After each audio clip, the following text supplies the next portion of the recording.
It is that time, you guys, that every parent looks forward to. What time is it? It's back to school.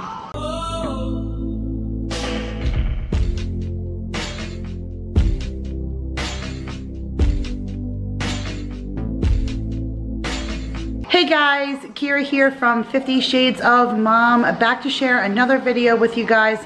And today's video is all about back to school. I don't know where you guys live, but here in the Carolinas, Jake has already started school. School districts are back in session. He started school yesterday, and what happens at this time is always mind-blowing. I get crazy, you guys, as soon as back to school starts, and then practices start, and after school programs, and who needs to go here, who needs to go there, who has dance class, like the holidays are just around the corner. I feel like every parent needs just a couple of good meal hacks to help make the transition into the next couple of months a little easier.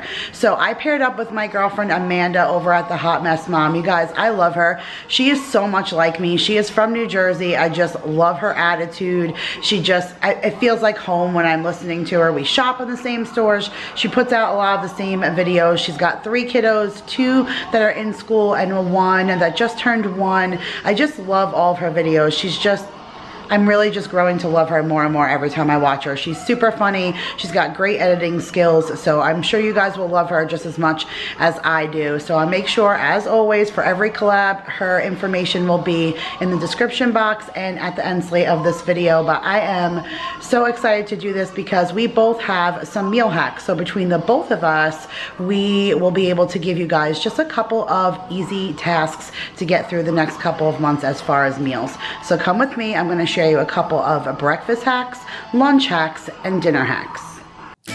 Okay, I wanted to start off good and easy, and I wanted to start with yogurt pops because I found these little pop holders at Walmart discounted for 25 cents.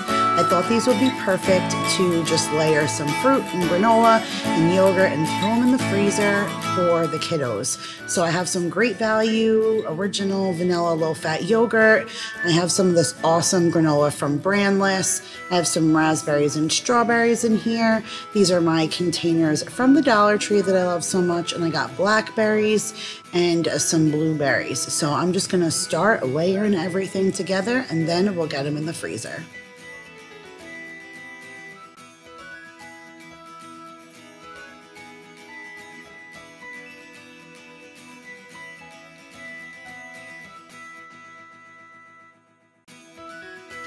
Did go ahead and wash them since they were brand new, and I took a paper towel and just dried the inside so that the granola would not get soggy.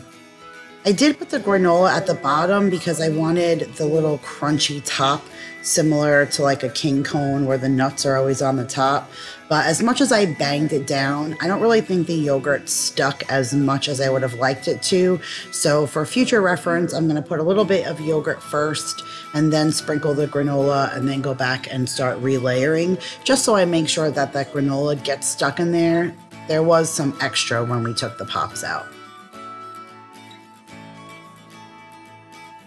So guys, there is no rhyme or reason to this. You can use whatever fruit you desire. You might want to do a tropical one with mangoes and pineapple and do like a coconut granola or a different flavored yogurt. This really is to each your own, but I just used whatever I had in the refrigerator because I knew my kids would love it.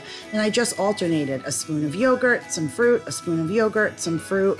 I will say that I noticed at the end, I will not overfill them because they did end up expanding when freezing. And so the tops popped off a little bit. Not that that was the end of the world, but I will know for future reference to probably not go as far to the top due to the expansion when freezing.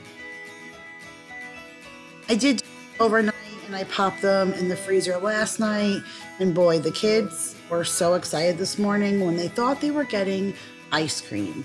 Now, to get it out quickly without just leaving it out for a little while, I just ran my hot water for just a few seconds, 30 seconds maybe, and filled a bowl. And then now I'm just gonna pop these into the bowl for just maybe, again, another 30 seconds, just to kind of loosen the bottom. So expanding and overfilling, it made it a little difficult to get them out because it's stuck to the top. But once we got it out, it was so cute and so yummy, so delicious. I actually wanted one for myself, but I wanted to save them all for the kids.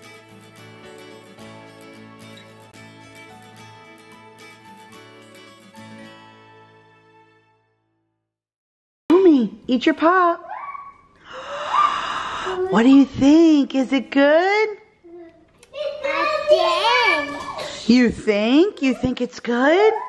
Yeah, I think good. You think it's good. Awesome. Okay, guys, for this recipe, I wanted to try and replicate that Jimmy Dean sausage on a stick covered in pancake. It is Jacob's favorite thing to eat, and I found a recipe on Pinterest. I don't have all the exact measurements in front of me, nor do I have them for the rest of the recipe, so make sure you guys check the description box for the exact counts.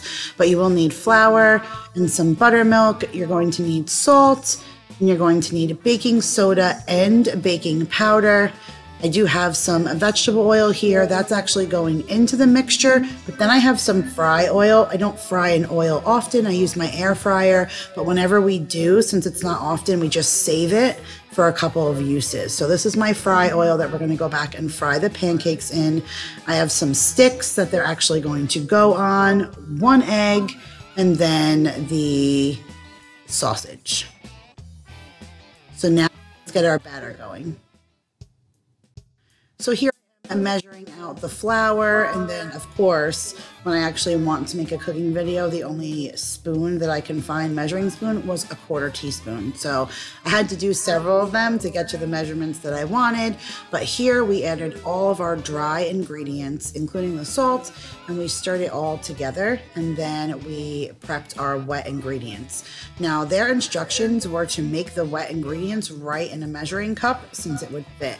So you added your buttermilk, your egg, and your oil, and then I just whisked that all together, and then we added that to the dry ingredients. I did it slow. I always like to do that for all batter. I feel like if you pour tons of liquid in, then it ends up getting splashy and stuff all over. So I usually love to add just a little bit at a time, and it just makes mixing easier. The instructions say to let the batter sit for 15 minutes, which is a perfect time to get the sausage on. So I just threw the sausage in a pan, and then once it was done cooking, I put it on a paper towel just to let all the greases drip dry. Those cool so I can handle them. So in the interim, I dumped all that batter once it was done sitting into a cup so it would be easier for me to dip them lengthwise in there. And then I also made a plate for dredging. We're gonna wanna cover those sausages so that they'll stick to the batter. And then here I am adding the fry oil to the pan to start getting it hot. And then you're just gonna assemble them. So I put the sausage on the stick, rolled it in the flour, and then we're gonna dunk those in the batter and get them into the grease once it's ready.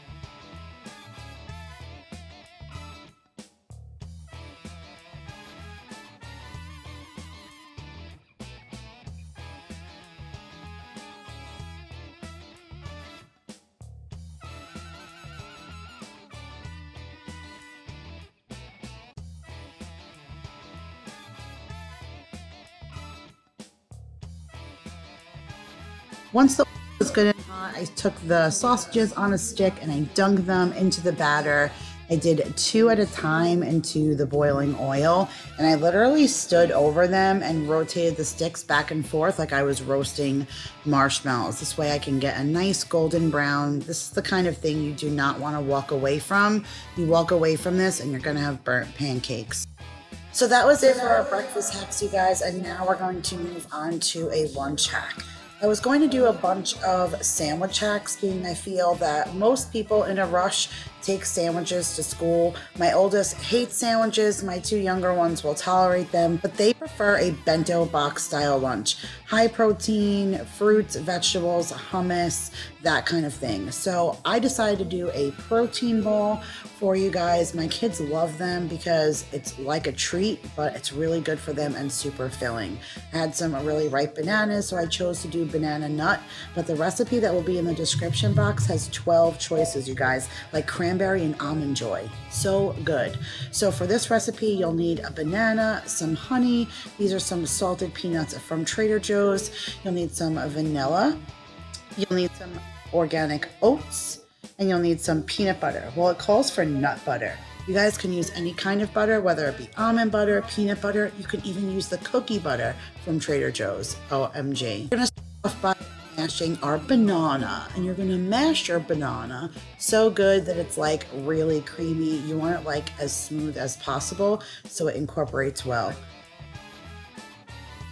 Now we're gonna add the peanut butter, and I heated it a little bit so it was easier to stir, and then 2 tablespoons of honey, and mix that really well. And then we added our vanilla and then 2 cups of oats. Actually took my meat masher and threw the peanuts on my cutting board and mashed them up really well, and then gave this a good stir. And once everything was all mixed up, I went over to the sink, I washed my hands, and I actually kept them wet. That's the trick to being able to handle this really sticky mixture without it getting all over the place. So I grabbed a couple of wax paper sheets and just started rolling. You can make them any size you want, and you just keep rolling them into little balls until you have no more batter. Once you're done rolling them, these are best stored cold and in the fridge. So I got a Tupperware, and I used these very sheets of wax paper, lined the Tupperware, and made 2 layers of these super delicious protein balls.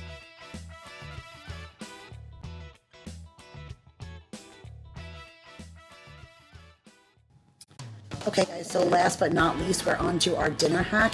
And for speed purposes, we're using my Instapot, but don't worry, even if you don't have an Instapot, I found this exact recipe for the crock pot. It sounds so delicious, and it's creamy ziti. So for this recipe, you're going to need some heavy whipping cream, a box of ziti, you're going to need some chicken broth, some parm cheese. I have my favorite tomato sauce in a jar, that's the tomato basil from Walmart, some garlic, and some mozzarella, shredded. That's it guys, and then now let's get the first part into the pan. You're going to start off by adding the chicken broth and then the heavy whipping cream. We're going to salt and pepper and then add the ziti. The instructions are super specific about not stirring. They just want you to place the ziti in there, and then I did use a spatula and make sure to push the pasta down underneath the liquid, since the liquid is what's going to cook the pasta, but I did not stir. Once we were done throwing everything in the pot, you guys, I put the lid on, and we only had to set this for manual pressure for 6 minutes. That's crazy to me. Once the 6 minutes is up on the manual pressure, we're going to let it manually release for only 6 minutes, and then we're going to let the rest of the steam out, and we're going to give our pasta a good stir.